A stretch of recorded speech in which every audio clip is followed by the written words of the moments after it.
Hola, ¿qué tal? ¿Cómo están? Asaf mirando una vez más del filtro bíblico. Hoy, cuando esté subiendo esto, es lunes 21 de diciembre de 2025, un lunes antes de Navidad, y sí, el podcast de hoy lo vamos a dedicar a el verdadero significado de la Navidad. El podcast anterior fue un poco más historia que Biblia. Hablamos de los mitos de la Navidad, por qué se celebra como se celebra y cómo es que se fue convirtiendo en la fiesta que es hoy en día. Si te interesa, te dejo la tarjetita por aquí arriba para que puedas ir a ver el video. Y este episodio va a ser un poco más enfocado a la Biblia, de hecho es 100% Biblia. Y como vimos el podcast pasado, Navidad, de hecho se llama así porque viene del latín nativitas. Y Navidad lo que hacemos es conmemorar y celebrar el nacimiento de Jesús el Cristo, el Mesías, el Salvador del mundo. Su relato lo vamos a encontrar en dos evangelios, que es el evangelio de Mateo y también de Lucas. Y de hecho no empieza con Jesús, empieza un poquito antes con esa voz que clama del desierto, que es Juan el Bautista. Eh, Acá empieza el relato con un ángel visitando a un sacerdote llamado Zacarías, el cual estaba oficiando, estaba él ofreciendo incienso, y mientras el pueblo estaba orando se le presenta este ángel y le dice que el Espíritu Santo vendrá sobre de él y sobre de su esposa para concebir un hijo. Note un poco de contexto, la Biblia dice que los dos ya estaban entrados en años, o sea, ya eran viejitos. Y también su esposa, Elizabeth, era estéril, ella nunca pudo haber concebido vida y no tenía hijos. Entonces, este era un milagro muy similar a lo mejor al de Abraham y Sara. Y entonces se dice que incluso una vez que termina el ángel de revelarle, Zacarías duda y lo deja mudo y no puede él hablar hasta que nombran a su hijo como Juan. Posteriormente este mismo ángel se le presenta a una virgen que se llamaba María, la cual pues estaba comprometida con otro hombre descendiente del rey David que se llamaba José. Lo que acá sucede es que se le presenta y le dice, María, llena eres de gracia, el Señor está contigo. Y le comenta que el Espíritu Santo le pondrá el fruto en su vientre y llevará al Hijo de Dios. De hecho, se dice que, te voy a citar acá, dice, llevarás al Hijo del Dios Altísimo. Ella, pues obviamente saca de onda y dice, bueno, pues ¿cómo es posible esto si yo no he conocido hombre? O sea, pues nunca he estado con un hombre, es virgen. Y el ángel le dice que pues es parte de el milagro que será. Y de hecho, ahorita vamos a ver un poco las profecías al respecto. Entonces ella dice, bueno, pues el Señor haga con su sierva. Y es entonces cuando el Espíritu Santo pone a Jesús en el vientre de María. Obviamente, pues como todo ser humano, como todo hombre, pues José duda y de hecho la Biblia dice que él era un hombre justo y que como no quería denigrarla, planeaba dejarla en secreto. Y en medio de esta planeación es cuando otro ángel se le aparece en sueños. De hecho, la Biblia no menciona qué ángel, simplemente dice que un ángel del Señor se le aparece en sueños y le revela que el vientre de María va cargando al Hijo del Dios Altísimo, quien vendría a traer libertad a su pueblo y también perdonaría sus pecados. Es así como José se convence y decide entonces continuar con todos los planes normales.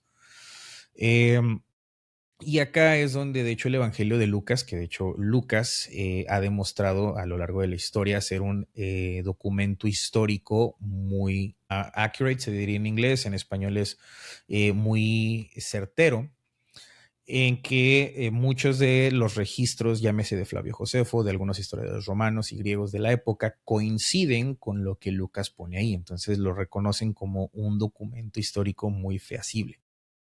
Y lo que dice es que en estas épocas en Roma gobernaba el emperador Augusto y él manda hacer un censo por todo su imperio, obviamente incluido en este caso Israel. Y para este punto también se dice que el gobernador de Siria era Cirenio y él ordena que la gente regrese a su pueblo de origen o a su ciudad de origen para este censo. Es así como José y María tienen que viajar desde Nazaret hasta Belén para poder ser censados. Entonces, pues no se especifica exactamente cómo hacen el viaje, lo que sí se sabe es que es un viaje de entre 150 y 180 kilómetros. Entonces ellos pues pudieron ir, no sé, caminando o a lo mejor montados en algún burro o en algún otro animalito como a lo mejor un camello. Entonces llegando ellos en medio de este censo viene mucha gente de diferentes partes a Belén y no encuentran un lugar donde quedarse y es aquí cuando María entra en labor de parto. Alguien en algún punto les presta un establo. Hay quienes dicen que para este punto a lo mejor no era un establo así de que con paredes de madera y un techo como lo conocemos hoy en día, sino que era una cueva destinada al cuidado de los animales. Y es aquí donde María da a luz a Jesús y lo acuesta en un pesebre. ¿Qué es este pesebre? Es una cajita donde ponían el alimento para los animales que ahí cuidaban, no sé, heno, granos o algún otro tipo de alimento. Acto seguido, un ángel se presenta con los pastores que están en las zonas aledañas, les anuncia que el Salvador del mundo acaba de nacer, les da las señales específicas de cómo encontrarlo en la ciudad de Belén. Ellos van, encuentran a Jesús y le adoran y regresan por el camino proclamando que el Mesías ha nacido. De hecho, esto es parte de lo que cubrimos el podcast también pasado para ver, bueno, cuándo fue que nació Jesús. Y acá el Evangelio de Mateo nos da otros detalles. De hecho, acá él menciona a los sabios de Oriente que vienen siguiendo a la estrella de Oriente para también adorar a Jesús. Eh, este Evangelio está escrito en griego originalmente y utiliza la palabra magoi. Y bueno, pues un dato también curioso acá es que hay evidencia astronómica que dice que para este punto en la historia hubo un estallido de una supernova, entonces lo que ellos veían como esa estrella de Oriente, pues era el destello de una supernova estallando a millones de años luz, pues lo que soporta el hecho de que el nacimiento de Jesús va más allá de la comprensión humana, al menos desde ese entonces. Y bueno, lo que sucede es que ellos van siguiendo esta señal por el camino por el que van, cruzan por el palacio de Herodes y entonces va con Herodes y le preguntan, bueno, ¿dónde está el rey de los judíos que están haciendo? Venimos a adorarle. Herodes, al no saber nada, pues lo agarran un poco en curva, se saca de onda, manda llamar a los sabios y a los ancianos y a los doctores de la ley y les pregunta dónde es que se supone van a ser este rey de los judíos. Ellos se van por unos libros que ahorita te voy a decir cuáles son y le dicen, bueno, él nacerá de una virgen en Belén. Entonces vuelve a con los sabios o con los magos de Oriente y les dice, bueno, pues vayan, búsquenlo y cuando lo encuentren avísenme para que yo también vaya y lo adore. Cosa que, bueno, pues realmente no era así. Y entonces es como ellos continúan su camino, van siguiendo la estrella y llegan a donde está Jesús y le adoran, y no nada más le adoran, sino que le traen tres obsequios en específico, que van a ser oro, incienso y mirra, que de hecho todo esto tiene un significado muy importante, también ahorita vamos a ver qué es. Adoran a Jesús y entonces yo imagino que ahí se quedaron a pasar la noche, o a lo mejor pasaron un par de días, no especifica el relato bíblico, pero lo que sí dice es que un ángel se les aparece en sueños y les revela las malas intenciones de Herodes, entonces ellos se regresan a su tierra por otro camino, una vez más, al oriente. Eh, y es entonces cuando Herodes, al darse cuenta que pues, los sabios o los magos nunca regresan, él se enoja y entonces ordena que manden matar a todos los niños menores de 2 años en las regiones de Belén y sus alrededores. Cuando él ordena esto, en sueños también un ángel se le revela a José, le dice que esto es lo que va a suceder y entonces ellos salen huyendo a Egipto. Y de hecho en Egipto es porque también esto es el cumplimiento de una profecía. Pasan un tiempo ahí, la Biblia tampoco especifica exactamente cuánto tiempo, lo que sí se especifica es que Herodes muere y entonces es cuando el ángel le vuelve a hablar a José en sueños y le dice que regresen a su tierra. Se da cuenta al su regreso que el que ahora es gobernante de esta zona es Arquelao, hijo de Herodes, y pues en medio de este miedo que le da que pues vayan a quererle hacer algún tipo de daño, ellos deciden mudarse a la región de Galilea, a una ciudad llamada Nazaret. Y por eso es que te vas a encontrar que a lo largo de los evangelios se refieren a Jesús de Nazaret o a Jesús el Nazareno. De hecho, también este hecho de que hayan mandado a terminar con todos estos bebés es que da el origen a los santos inocentes. Bueno, esto ya es después, más adelante. Y aquí salen ciertas preguntas frecuentes, ¿no? Entonces, mucha gente dice, bueno, es que cuando yo leo en Mateo, primero se refieren a Emmanuel y luego pues se llama Jesús. De hecho, si te vas a la Biblia, también en Isaías, desde una de las profecías anteriores, se refieren a Jesús o al Mesías como Emmanuel.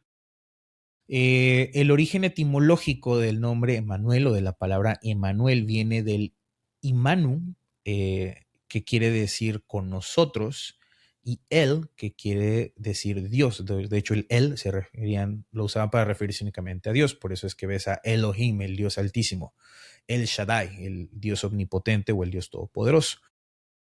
Y lo que quiere decir tal cual, pues es Dios con nosotros o Dios entre nosotros. Y este era un nombre más refiriéndose a los atributos del Mesías, que sería el Dios caminando entre los hombres. Y esto es Jesús. Este es un nombre profético y también es un nombre de mérito. Mientras que Jesús es una palabra 100% hebrea, viene del arameo Yeshua, que quiere decir Yahvé. Recordemos, si tú te vas al canon bíblico, te vas a encontrar que durante el Antiguo Testamento se refieren a Yahvé como el Dios de Israel. Y dice Yahvé es salvación. Recordemos también que pues, el nombre Yahvé es demasiado santo para utilizarse nada más en vano o a la ligera. Por eso también en muchas traducciones te vas a encontrar que se refieren a él como el Señor. O en algunas transliteraciones, como la Nueva Traducción Viviente, pues sí te vas a encontrar los nombres como los iban poniendo, como El Shaddai, Elohim, etcétera, etcétera. Y una traducción precisamente también aceptada para no pronunciar el nombre Yahvé es El Salvador. Entonces Jesús o Yeshua o Yeshushua quiere decir El Salvador.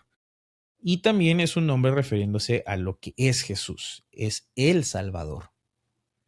Y es por esto que este es el nombre con el que se le refiere ya en el resto del canon bíblico, refiriéndose a Jesús. Cuando tú dices Jesús te refieres a El Salvador. Y de hecho, este es el nombre pues, con el que lo censaron, o lo que hoy día sería el nombre que tendría en su acta de nacimiento y posteriormente pues, en CURP, etc. Ahora, ¿qué son los Reyes Magos? Porque por acá también viene un poco esta parte, ¿no? Como tal, los Reyes Magos se pronunciaron así a partir del siglo V, por precisamente esta parte de que era Magoy y porque se dice que también eran reyes de Oriente. Sin embargo, en el canon bíblico no es así. La Biblia nada más los menciona en el Evangelio de Mateo y se refiere a ellos las traducciones más actuales como los sabios de Oriente. Y las traducciones, pues de nuevo, Mateo en el griego original utiliza la palabra magoi, que pues lo utilizaban en este contexto para magos, pero también para astrónomos, astrólogos también, para intérpretes de sueños y también para escribas. Entonces, si tú eras una persona sabia, si eras una persona que pues a lo mejor se dedicaba a redactar edictos, leyes, decretos, demás, veías los astros o desde un observatorio tú podías ver el movimiento de las estrellas, la alineación de los planetas y demás, pues utilizaban el término magoi para referirse a este tipo de personas. Y esto de hecho tiene un trasfondo hasta la antigua Persia, que de hecho, si tú te pones a ver la historia del pueblo de Israel, vas a ver que en un tiempo hubo una cautividad durante el imperio de Babilonia y mandan al profeta Daniel o Belsasar a Babilonia. Y de hecho, después de todas las proezas que se redactan en el libro de Daniel, que es pues básicamente él que le interpreta un sueño que el rey ni siquiera decía que era ese sueño, pues me decía, tengo un sueño o tuve este sueño, díganme cuál fue ese sueño y díganme qué quiere decir ese sueño, sin dar más detalles. Y bueno, pues de ahí, si, como no pudieron, es que manda a desvivir a todos los Magoi. Y en ese momento Daniel entra en escena y bueno, pues te invito a que leas el libro de Daniel para que te enteres un poquito más de esta historia. Posteriormente también cuando Dios lo rescata del foso de los leones y el rey reconoce al Dios de Daniel como el único Dios verdadero. Y también cuando los tres amigos de Daniel, Sadrach, Mesach y Abednego, son lanzados a un horno ardiente y no nada más sobreviven, sino que ven 4 siluetas ahí dentro y una vez más el rey reconoce que el Dios de Israel es el único Dios verdadero. Entonces, deja esta esencia y obviamente también deja cierta literatura. Entonces, acá podemos intuir que estos magoi o estos magos o estos sabios del Oriente venían precisamente de la zona de Persia y venían buscando al Dios de los judíos o al rey de los judíos que había nacido en base a las profecías que ellos vieron del profeta Daniel y también en base a los libros de la ley que Daniel les deja. Esto es lo que sucede. Ahora, el relato no especifica cuántos eran. Hay teólogos que dicen que eran 12 sabios conforme a las tribus de Israel. De nuevo, no se menciona, no hay evidencia que diga que esto fue así. Y la creencia popular es que fueron 3 por los regalos que dieron. Y de nuevo, no es hasta el siglo V cuando se dice que son reyes y que son magos, porque se utilizaban magoi. Sin embargo, no eran reyes, simplemente eran gente pues letrada, era gente que, pues, hombres de ciencia, si lo quieres ver de alguna forma, que creyeron y seguían creyendo lo que el profeta Daniel les había enseñado para posteriormente continuar con ese recorrido de se han cumplido las profecías, vamos a buscar al Mesías que ha nacido. Y precisamente por eso es que le llevan 3 obsequios, porque de hecho se dice que, y también por acá viene, los reyes de la tierra o los reyes de las naciones le traerán obsequios. Por eso es que se decía, bueno, pues estos hombres sabios eran los reyes que vinieron a traerle obsequios a Jesús. Entonces son los 3 reyes magos. De nuevo, eran sabios, no eran reyes, pero que es muy emblemático son los obsequios que traen. Dice la Biblia que trajeron oro, incienso y mirra. ¿Qué quiere decir estos regalos? El oro, por el valor monetario que tenía, a la fecha sigue teniendo, se daba únicamente a los reyes y esto lo que representaba era ese reconocimiento de realeza. O sea, yo a ti te reconozco como un rey, por eso te traigo este oro. No dice la Biblia exactamente cómo venía o cuál era la presentación del oro. No sé, pudieron haber sido monedas, jarrones, en piedras, a lo mejor en lingotes, a lo mejor no, en platos, aretes, collares, pulseras, lo que fuera. Pero le traen oro. Le traen oro reconociendo esa realeza, o sea, reconociendo este bebé es el rey. Le traen también incienso. El incienso nada más se quemaba ante deidades o ante dioses. Entonces el hecho de que traigan incienso es te estoy reconociendo como un dios o te estoy reconociendo como Dios. Y acá también le traen mirra. Mucha gente de repente se saca de onda e incluso hasta hay bromas al respecto de qué es la mirra. La mirra es una resina que se sacaba de un árbol que se llama Comifora mirra y se utilizaba para hacer perfumes, pero también y principalmente para embalsamar cadáveres. Entonces acá reconocían también la humanidad de Jesús, o sea que tenía un cuerpo que en un punto iba a tener que ser embalsamado, o sea, también representaba el sacrificio, o sea, ellos sabían que ese bebé más adelante en algún punto también se iba a sacrificar. A lo mejor no como un bebé, obviamente ya siendo hombre. Entonces, de nuevo, le traen regalos reconociendo su realeza, o sea, reconociendo tú eres rey, reconociendo su deidad, que es el incienso, o sea, eres 100% Dios, y también le traen mirra reconociendo que pues también es un humano, o sea, que es 100% hombre. Entonces, eso es lo que quiere decir, o sea, te estoy trayendo esos regalos reconociendo que eres el rey, que eres el rey que es 100% Dios o completamente Dios, y el rey que eres completamente humano. Y de hecho, esto es lo que como cristianos creemos. O sea, eso es lo que nos hace en parte cristianos, el creer esa parte de Jesús, que es 100% Dios, que es 100% hombre, que vino a sacrificarse por los pecados del mundo. De hecho, hablando de todo esto, y te decía, pues Daniel deja ciertos libros, y de hecho se dice que hay alrededor de 350 profecías que se cumplen desde el anunciamiento de Jesús, del nacimiento de Jesús, su nacimiento, su vida, sus milagros que hace, su sacrificio en la cruz, su resurrección y que por segunda vez habrá de venir. Entonces, todas estas son 350 profecías o promesas que se cumplen y te voy a cubrir algunas que se cumplieron al momento del nacimiento de Jesús. Y empezando con Génesis 3:15 es la creación.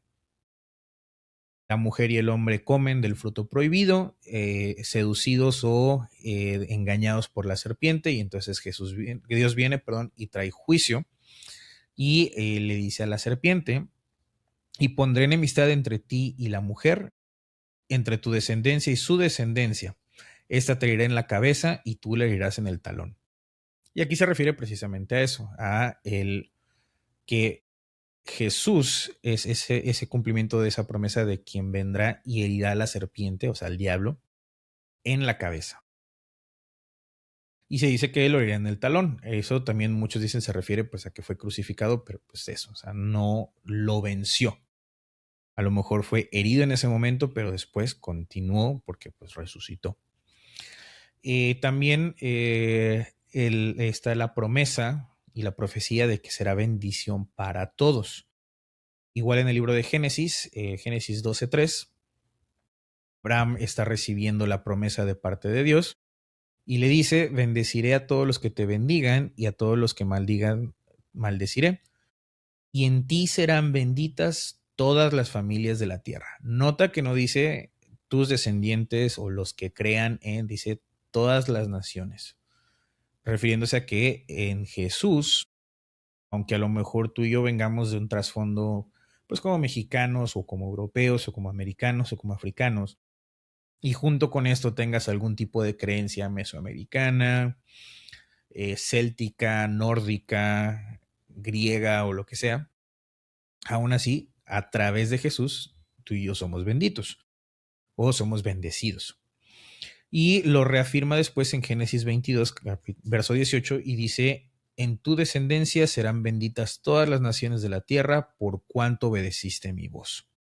O sea, vamos, lo que está diciéndole aquí es que de un descendiente de Abraham nacerá el Salvador del mundo, en el cual serán benditas todas las naciones de la tierra.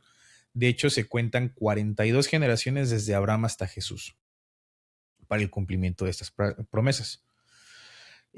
También se cumple la profecía de una estrella, que es la estrella que venían siguiendo los sabios de Oriente, que dice, este es en el libro de Números 24, verso 17, dice, yo lo veré, pero no ahora, lo contemplaré, pero no de cerca.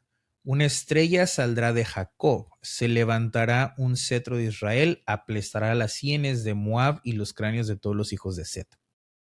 En este contexto, lo que se refiere es que nacerá alguien que todos veremos de entre Jacob, o lo que después es Israel, y él aplastará el mal, que es a lo que se refiere con los de Moab.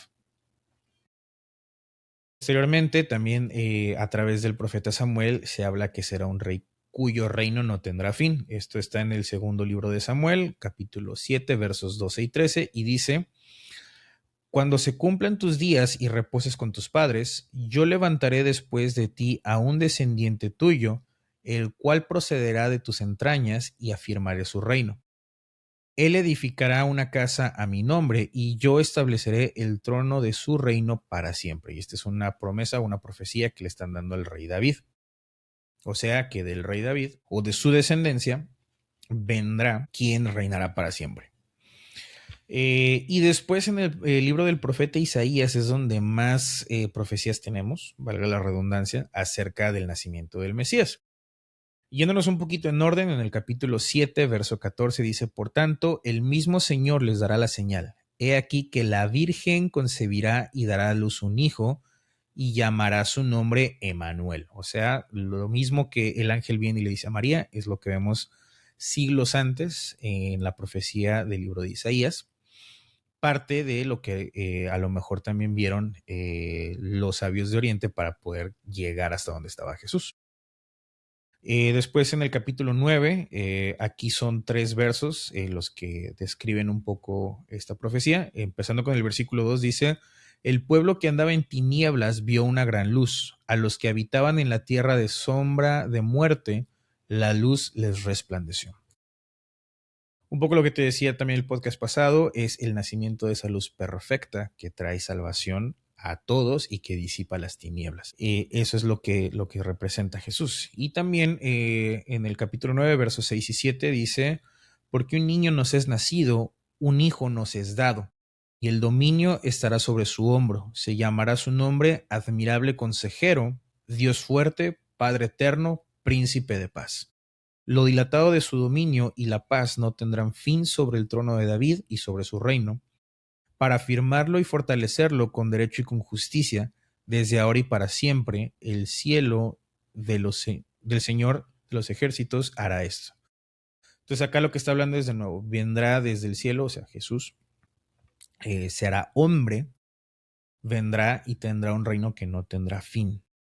¿Y qué será? Lo que tú vas viendo a través del caminar de Jesús en los evangelios, que es un consejero admirable, que es un Dios fuerte, que es un Padre eterno y que es un príncipe de paz, porque es quien vino a reconciliar a la raza humana con Dios y podamos tener esa paz con el Creador. Y junto con esto, obviamente, pues que esa paz se vuelva tu estado natural. Después en el capítulo 11, verso 1 dice, un retoño brotará del tronco de Isaí. Isaí es el papá de David, del rey David.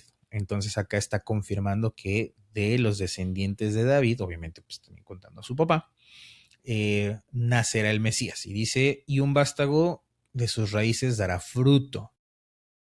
Ese fruto somos tú y yo. Cuando tú y yo creemos en Jesús como nuestro Señor y Salvador, entonces somos ese fruto de su sacrificio y de que ahora somos reconciliados y antes enemigos, ahora somos amigos de Dios.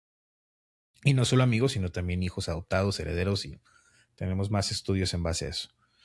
Isaías 40, verso 3 dice, una voz proclama, en el desierto preparen el camino del Señor, enderecen calzada en la soledad para nuestro Dios. Esta voz que clama en el desierto se refiere precisamente a Juan el Bautista, a ese hijo de la promesa o ese hijo del milagro que hablaba al inicio, el que es descendiente de Elizabeth y de Zacarías, y que Zacarías, su papá, se queda mudo desde que recibe la promesa hasta que nace su hijo y lo nombra Juan. Después en Isaías 42, verso 6 dice, yo el Señor te he llamado en justicia y te asistiré de la mano. Te guardaré y te pondré como pacto para el pueblo y como luz para las naciones. Y de nuevo, es lo mismo. Es Jesús trayendo reconciliación y siendo esa luz que disipa las tinieblas en la que tú y yo pudiéramos estar cuando estamos alejados o perdidos. Y por último, Isaías 49, verso 6 dice, poca cosa es que tú seas mi siervo para levantar a las tribus de Israel y restaurar los sobrevivientes de Israel. Yo te pondré como luz para las naciones a fin de que seas mi salvación hasta el extremo de la tierra.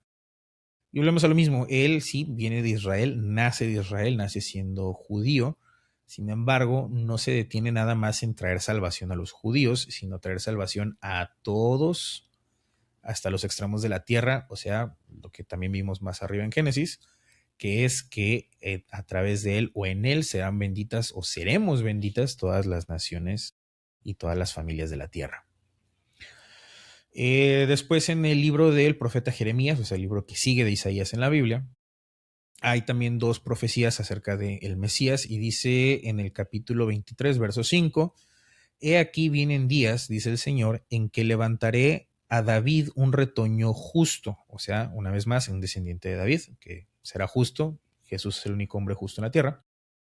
Y dice, reinará un rey que obrará con inteligencia y que practicará el derecho y la justicia en la tierra. Lo que te decía ahorita, él vino a cumplir con toda la ley, no vino a cambiarla, vino a cumplir con toda la ley para después el que nunca pecó convertirse en pecados, inmolarse y ofrecerse como sacrificio a cambio de nuestros pecados para que tú y yo pudiéramos hoy día estar en paz. O sea, también se dice que somos justificados. ¿Por qué? Porque tú y yo no hicimos nada o no aportamos ningún mérito para merecer el perdón y para poder estar bien delante de Dios. Entonces, cuando Jesús se sacrifica, lo que hace es que Él se presenta delante de Dios y dice, bueno, mira, Él es Asaf, en mi caso, Él creyó en mí, yo me sacrifiqué también por él, mi sangre fue derramada por Asaf, él ahora es justificado y puede acercarse al trono de la gracia. Eso es a lo que se refiere. Después también en Jeremías 31, verso 15 dice, así ha dicho el Señor, voz fue oída en Ramá, lamento y llanto amargo. Raquel lloraba por sus hijos y no quería ser consolada por sus hijos porque perecieron. Y acá se refiere precisamente a la acción que hizo Herodes al mandar a desvivir a todos los niños menores a 2 años en las zonas de Jerusalén y aledañas. Entonces, pues es un poco fuerte, pero también es algo que confirma que Jesús es el Mesías, porque pues era este intento desesperado de frenarlo o de impedir que él cumpliera con todo lo que se había profetizado al respecto. Después en el libro que sigue, que es el libro del profeta Daniel, del mismo del que estábamos hablando ahorita con los magos, dice, capítulo 9, verso 25, dice, conoce pues y entiende que desde la salida de la palabra para restaurar y edificar Jerusalén hasta el Mesías príncipe, y acá es importante porque en los evangelios también se refiere que en el principio era el verbo y el verbo era Dios y el verbo estaba con Dios. Entonces se refiere a que Jesús, que es el verbo de Dios, desde edificar Jerusalén hasta el Mesías príncipe, o sea, hasta el nacimiento de Jesús, habría 7 semanas y 72 semanas y volverá a ser edificada con plaza y muro, pero en tiempos angustiosos, que es todo el contexto que está sucediendo cuando tienen que ir al censo y después la persecución de Herodes y después de su hijo, lo cual hace el cumplimiento de todo esto. Y justamente lo que te decía, ellos salen huyendo de Egipto. Y esto es algo que también vemos en el libro del profeta Oseas 11, el capítulo 11, verso 1, y dice, cuando Israel era muchacho, yo lo amé, y de Egipto llamé a mi hijo. Entonces, esto, el que una vez que pasó el peligro, regresan desde Egipto hasta Israel, y es el cumplimiento también de esta promesa o de esta profecía. Y después también dicen el nacimiento en Belén, y esto es en el libro del profeta Miqueas, que muy seguramente también esto es algo que vieron los sabios de Oriente, no necesariamente que se los haya dejado Daniel, pero pues siguiendo un poco la línea de la voz de Dios, pudieron haber llegado a esto, y dice Miqueas 5, verso 2, pero tú, oh Belén Efrata, aunque eres pequeña entre las familias de Judá, de ti saldrá el que será el gobernante de Israel, cuyo origen es antiguo desde los días de la eternidad. Recordemos que se dice Dios habita en la eternidad, entonces él no se ve afectado por el espacio-tiempo. Y acá lo que se refiere es eso, nacerá un gobernante de Belén, que es donde nace Jesús, y dice que su origen es desde los días de la eternidad, o sea, pues es directamente Dios haciéndose hombre, naciendo en Belén, o haciéndose humano, naciendo en Belén, para traer salvación a todos. Y por último, en el último libro del Antiguo Testamento, que es el libro de Malaquías, se habla también del mensajero del precursor, que una vez más es Juan el Bautista, que es el que estábamos viendo acá.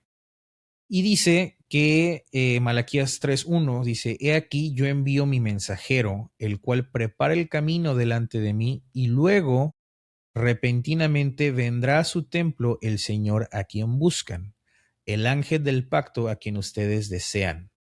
He aquí que viene, he dicho el Señor de los ejércitos. Y aquí es un poco lo que está hablando, porque Juan el Bautista empieza a bautizar, empieza su ministerio, y se acercan algunos levitas y algunos fariseos se acercan a él y le preguntan, bueno, ¿quién eres tú? ¿Eres tú Elías? ¿Eres el Mesías? ¿Quién eres tú? Y entonces él les dice, pues no soy ninguno de estos. Y dice, vendrá después de mí alguien de quien no soy ni siquiera digno de desatarle las sandalias. Y también les dice, yo bautizo con agua, pero él bautizará con el Espíritu Santo.